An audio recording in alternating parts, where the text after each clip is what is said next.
We're almost there. Okay. Camera's Okay, on. All there we right. go. All right. There we go. Thank So, you, Hawk. Thank you for bearing with me. no worries, man. It's a brave new world out here. And so, for people who are just joining this, I mean, we've already got almost 1,000 people in here. Wow. The guy on screen with me is a guy named Will Sommer, who is a columnist for the Bulwark. And I was so happy when Colin contacted me this morning because I've been a fan of your work for many, many years. I used to listen to Yeah. your Fever Dreams podcast with Swin Subasang all the time. So I've been following you for many years. And for context for everybody, and tell me if I get any of this wrong, Will. Yeah, Will, sure. for many, many years, has been steeped in the world of right-wing conspiracy theories, and actually wrote a book 2 or 3 years ago called Trust the Plan about the whole QAnon thing. And that's been a big area of interest for me for the last decade or so, especially just with all of that stuff. So how are you doing today, man? Thanks for the invite to do this. I appreciate it. Yeah, of course. Well, hey, thanks for having me on, and thanks for everyone for joining the chat. Like I said, this is kind of a new experience for me, so it's pretty wild, and I really appreciate everyone checking it out. And yeah, I've enjoyed so many of your videos as well, Hawk. So Thank you. it's good to sort of meet you Thank you. on the live here. That's awesome, man. That's a big compliment to me. Because I mean, I'm just a guy, I'm a trial lawyer, and I've been a political junkie my whole life. And I started making TikToks about 4 years ago, talking about politics and news and the law. And now here I am hanging out with Will Sommer. This is a good deal. Well, vice versa. Yeah. So I mean, yeah, obviously lots to discuss. So yeah, happy to be here. Yeah. So I read your article this morning on Candace Owens. I mean, so for backstory for everybody, Candace Owens over the last year or two has made a huge part of her platform the allegation that the president or the President Macron of France, she has alleged that President Macron's wife, Brigitte, is trans, was born a man, and has occasionally made the allegation that Macron's wife is actually his father. Yeah, just a little thing like that. Yeah. Yeah. And so within the last week or so, they sued her in the state of Delaware for defamation, and I'm sure some other claims. But she made like an 8-part documentary on this. Did you watch that whole thing? I will admit I did not watch all of it. I watched a couple episodes of it, and it gets, like I said, it gets into like medieval cults and all this stuff. And I mean, yeah, I guess the key thing to say here is that like you can really sum it up as like Candace Owens' documentary about how Brigitte Macron is trans, but really it's and this is what I get into in the article, is it's so much crazier than like I didn't initially realize when you start watching it. And you can see, oh, well, this is why they're suing, because it's, not just that Macron's wife is trans, but maybe, as you said, maybe that Macron's wife is actually his father, or that Macron was brainwashed by the CIA, or that they're part of this kind of centuries-old cult. I mean, all these various crimes. And, it's always interesting to me when these kind of right-wing media figures I follow, when they get to the point where it's like, oh, they might actually face consequences, and maybe you can't just say people are in cults or whatever. So it's an interesting one. Well, especially in context of what happened with Fox News and Dominion voting machines after the 2020 election. I mean, Fox News had to pay out almost $800 million, which they did voluntarily. That didn't even go to trial. So, I mean, I did a couple of TikToks about this after the Macrons filed their lot. So this happens sometimes on TikTok. I was going to say, okay. That's that's solely at the discretion of the people in the comments. They get to do that to us. Yeah. It's cool. I did a couple TikToks. I haven't read the complaint yet, but I was just like, she better hope that she's not wrong, because she's made money off of this, presumably a significant amount. And if she can't prove her claims, she's going to face some very serious financial consequences from this. Yeah, and I think it's also relevant to this platform in particular because like these claims have gotten really big on YouTube, but also on TikTok, Uh-huh. and they're people kind of consume them as these kind of conspiracy theory entertainments, and I think they've been really successful for her career. But it's really funny when you actually look at the claims, where because you think I often, if someone is making a claim with like enough fervor around it, I kind of Yeah. think like, well, maybe they're right. Maybe I'll take a look at what they're saying, but it's like, it's such a crazy thing to say. They must have something that they're basing that on. But when you look at it, it's often like, you might say like, okay, well, Brigitte Macron has like 3 daughters who look just like her. So you might think, she probably had these kids. But Candace Owens says, well, no, actually, male Brigitte Macron is the father of those girls with a woman who was named Brigitte, and it's like, well, that's Brigitte, that woman you're talking about there. Or they'll say, well, actually, she's her brother in disguise. Then it's like, well, how do you account for all these pictures of them at the inaugurations with her brother? And they just say, Right. In the don't same worry room about it. together. Yeah. Yes, yes. One of I was live with Tim Miller last Friday, and one of the things that I Mm-hmm. said to him is I said, I hate that for me personally, like the impact of a lot of the stuff over the last decade is it I can kind of be like, well, that might be true. I don't know. And it's like I can see the kind of conspiracy theory susceptibility kind of seeping into my own brain. Oh, completely. I fall for this stuff. I mean, I have that initial moment, and then I'll like describe it to my wife or something, and she'll say like, "That sounds insane," or like James O'Keefe, who does all the right wing videos. He'll say, Right. "I have the ultimate bombshell coming tomorrow," and I go, "Oh my gosh, okay, 8 p.m. That's when it's going to come out," and then it comes out, and I go, "Oh, it's nothing. Like the last Yeah. 1,000 things he did." Well, what was the latest thing that he did? Because I know he made a dramatic announcement, and then he was like, "I have to disappear for a week. I'll Oh be my back in a gosh, you're week." right. He did this thing. Yeah, he was implying that he was going to be like assassinated. Like it was one of these Yes. like, I need to go off the grid. I can't post. I'm hiding from the deep state. And also like his slogan now is like, your price is your life. Like it's like, you can't buy me. Like you'd have to kill me first. And then I can't even remember what it was. It was such a small thing, and everyone was like, boo. I mean, his fans. It's like the meme that I think just sums up our moment so much is that like the "Fell for It Again" award, and Yeah. like people just like falling Yeah. for it just relentlessly. It's Charlie Brown and Lucy in the football. Yes, exactly. 100%. Um, so, yeah. So when I first became aware of you and your work, it was within the context of like all that QAnon stuff was going strong. And you used to go to the conferences, didn't you? Oh my God. Yes. Yeah. Yeah. So yeah. So sort of the backstory there is I mean I would go. I mean, QAnon was so fascinating to me because at every point I felt like I was like, wow, this is so crazy.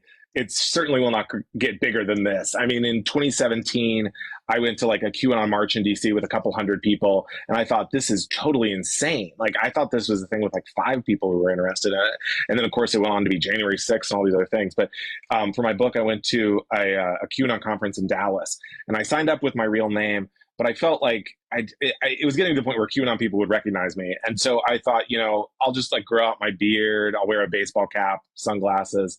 And then so just people don't instantly go, hey, get him out of here. And then I was sitting, I got a couple days in, and then I was watching one of the speeches, and I started noticing like a lot of like they had this kind of paramilitary called the First Amendment Praetorians, and they were Yeah. sitting around me. And then Michael Flynn gets on stage and he goes, this media, there's a bunch of scumbags. In fact, there's a reporter who snuck in today. And I look around like, oh, someone's in trouble. Someone's about to get busted. And then, then they grab me. I mean, there's this video, Andrew Callahan, of all, Channel 5, he was there, and he captures this video of me just getting frog marched out. There's such a weird crew. There's like this shirtless guy screaming at me. I mean, it was very like, it's kind of the QAnon shaman set. Wow, man. And I should add, I thought it was a great idea to stay in the same hotel as everyone to like soak up the color. But then that meant I had like one night where I had to just like hide in my room because these people are like they're like, we got to get him. So. Jesus Christ, man. I mean, how is it for you having to like coexist with all of this stuff as your work? Yeah, people, this comes up a lot, and I wish like people say, how do you stay sane? I mean, because I really like so much of it is just consuming a huge amount of it, and so like I like when I do chores or like I'm listening to these videos, and especially now that everything's on video now, it's much harder to skim, and so you really have to kind of like dig in, and so. I come from I was like a young Republican in Texas as a kid.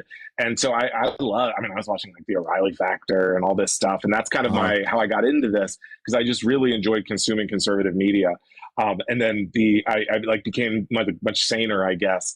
But I still like just love these characters. And so I just have a really high tolerance for it. Man. I mean, so being raised in that stuff, you kind of speak their language a little bit then.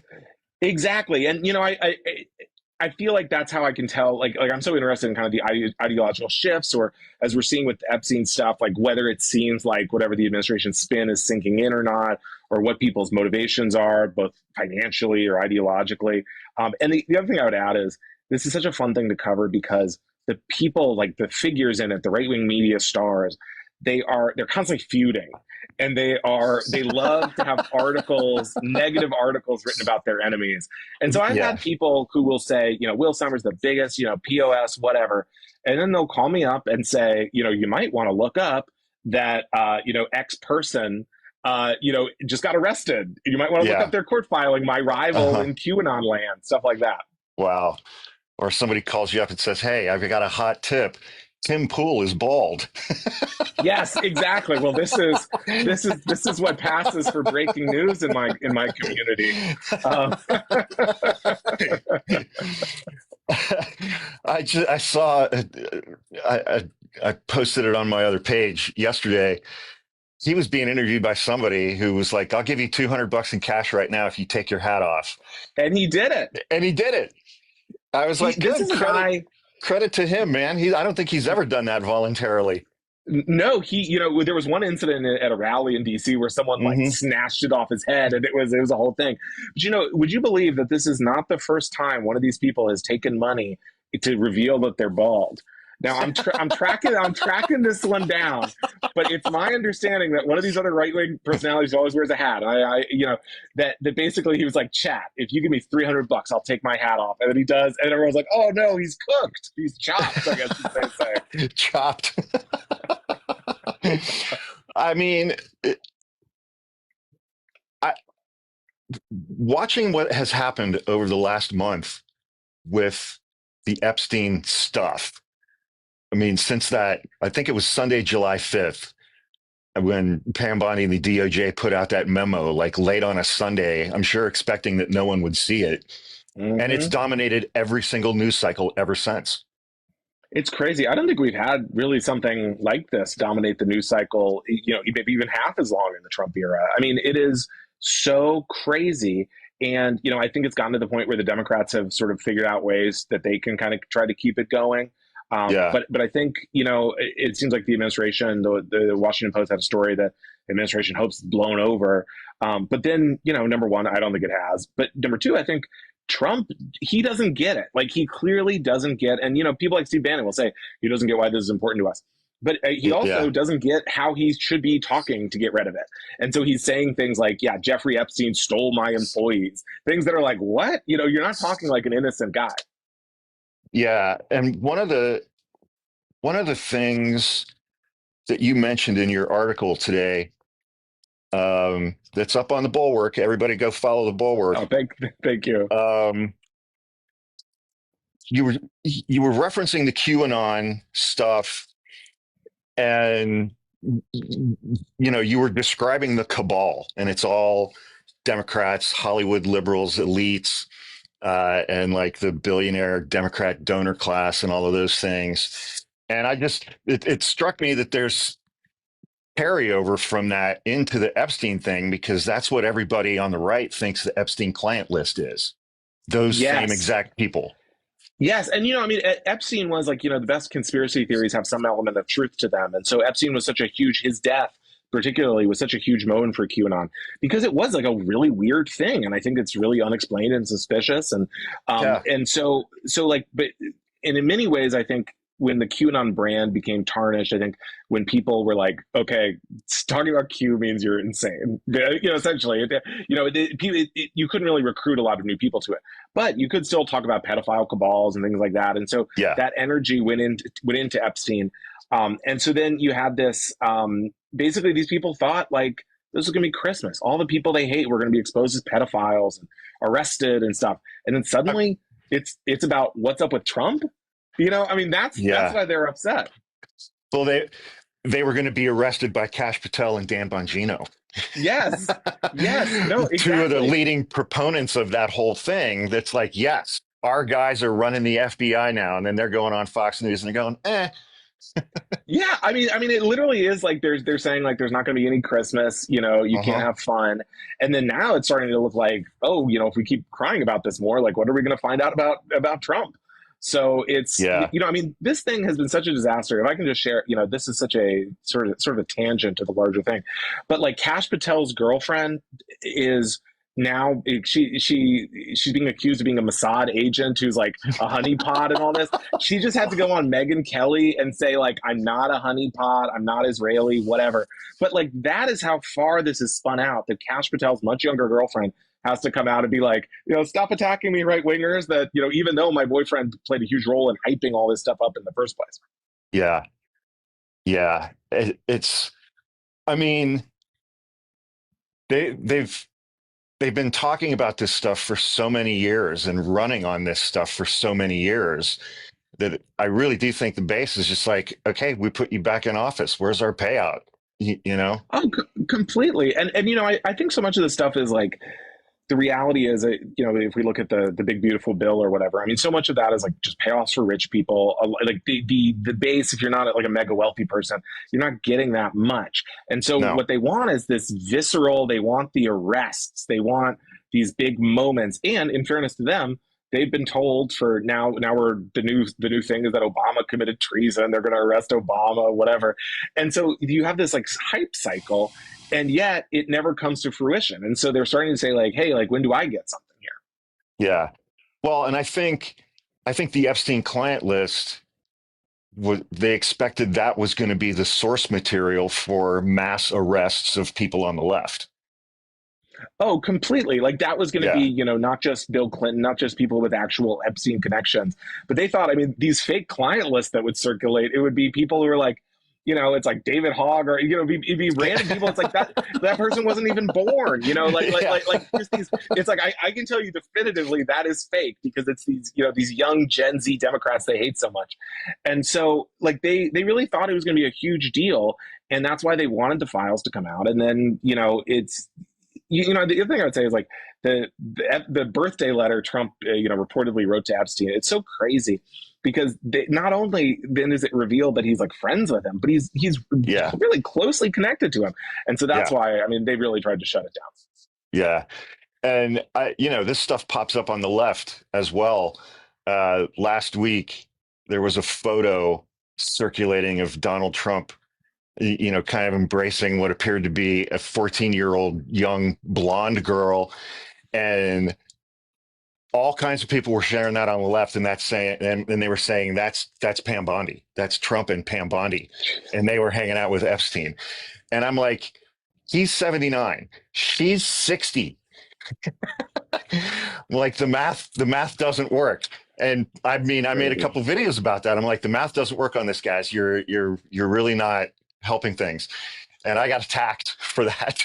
Oh, I know. People, I mean, I mean, it is like on one hand, people say, "Oh, well, don't you think the left has all these problems?" And it's like it's really nothing like the right, and you don't have Right. politicians embracing Correct. it at like a Trumpian level. But on the other hand, yeah, people do get very excited about these things, and you got to say, and good on you for saying it. Sometimes you got to say, like, folks, like this isn't even like I needed to get an eye like a spyglass and figure this out.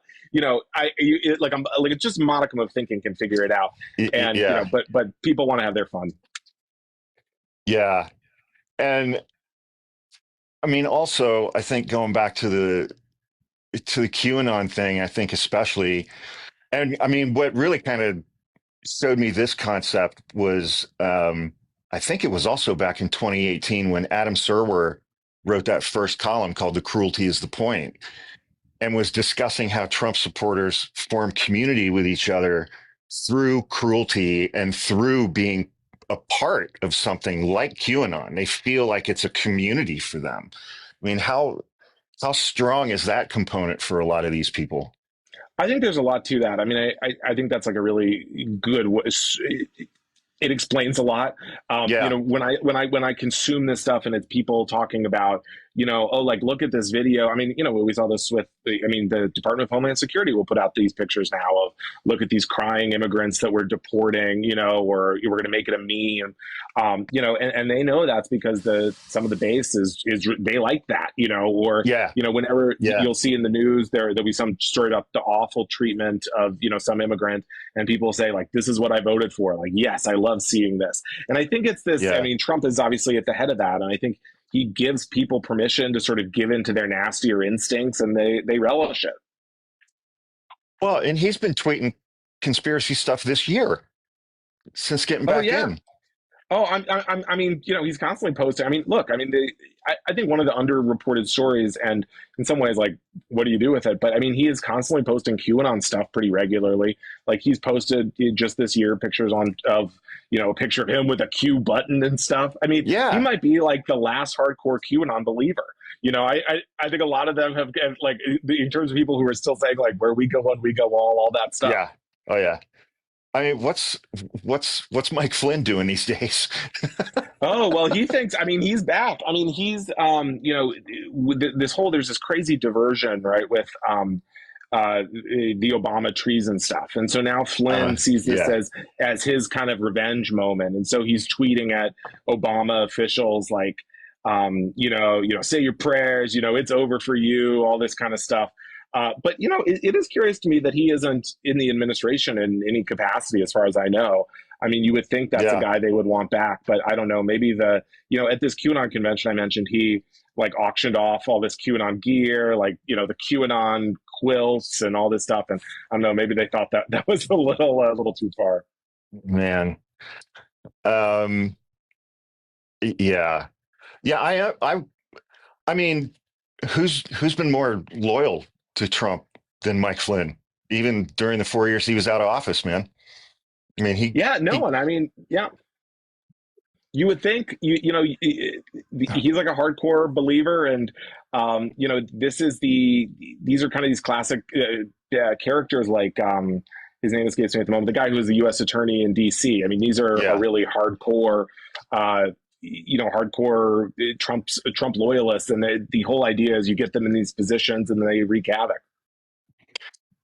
And I mean, kind of going back to mentioning Cash Patel and Dan Bongino, I think pretty uniformly, except for a couple of people, it it really is starting to bear out just the shocking level of incompetence that these people have in these positions, and their complete lack of qualifications is really showing through.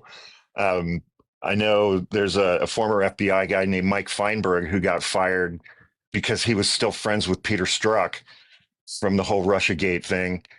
And I read another recent interview with him where he was talking about Cash Patel and Dan Bongino, and he's like, they literally have no idea what they're doing at all. From the moment they Oh, walk in the building, they have no idea what's happening or what they're doing. I mean, all these reports come out. I mean, memorably, Dan Bongino was talking about how mad he was. The New York Times wrote about him sparring at judo with FBI agents and, coming off worse for wear. But I mean, there are all these stories about it. I mean, it's striking to me how if you look at like the how the Epstein investigation was closed alone, I mean, sticking aside the politics of it, it seems really bumbling. The CBS just had this great report about the video that supposedly proved Epstein didn't kill himself in the jail, but in fact, like, just CBS from the outside with a few video experts was able to say, well, this doesn't really prove any of that, and here's like 8 reasons why. And so why didn't the Justice Department do it? It's curious, I think, that now there's all this pressure Trump's putting on Pam Bondi to indict, John Brennan, indict Obama, whatever. But they can't manage to close this thing that's not even really a criminal case anymore with Epstein. So I think it is, I mean, I think exactly what you're saying. Hey, Hawk, I'm going to have to run soon. Can we do one more question? Absolutely. Awesome. Yeah, we're just getting some rainstorms here. I got to go. Okay. No, so the Macrons in their lawsuit against Candace Owens are being represented by the firm that got rid of Gawker. Yes. Well, actually, I have to say I was wrong about this. Oh no! I had to correct the article. So we're gonna close out with a bang here. But I will say they were involved in the Dominion litigation against Fox News on the Dominion side. So they're a tough firm. They're like they're very the lawyers I talked to said, I mean, this is like the heavy artillery. This is not like just sort of some podunk lawyer that's going to be dismissed pretty easily. Yeah, it's not Lynn Wood. No, exactly. He's a good character, though. I'm such an amazing character, man. I mean, he had this whole issue where it was like, he had this plantation that he had bought, and then all he was getting taped arguing with his minions, and it was crazy. Oh, that's awesome, man. All right, everybody. This is Will Sommer from the Bulwark. Thanks for coming on with me today. I appreciate it very, very much. Everyone go subscribe to the Bulwark at their website and subscribe to Will's articles and newsletters and stuff. Thanks everybody for joining us. And thanks again for doing this, Will. I really appreciate it. Absolutely. Thank you, Hawk. And I love the stuff and really appreciate it. And thank you everyone for checking it out. All right. Thanks everybody. Have a good weekend. See y'all later.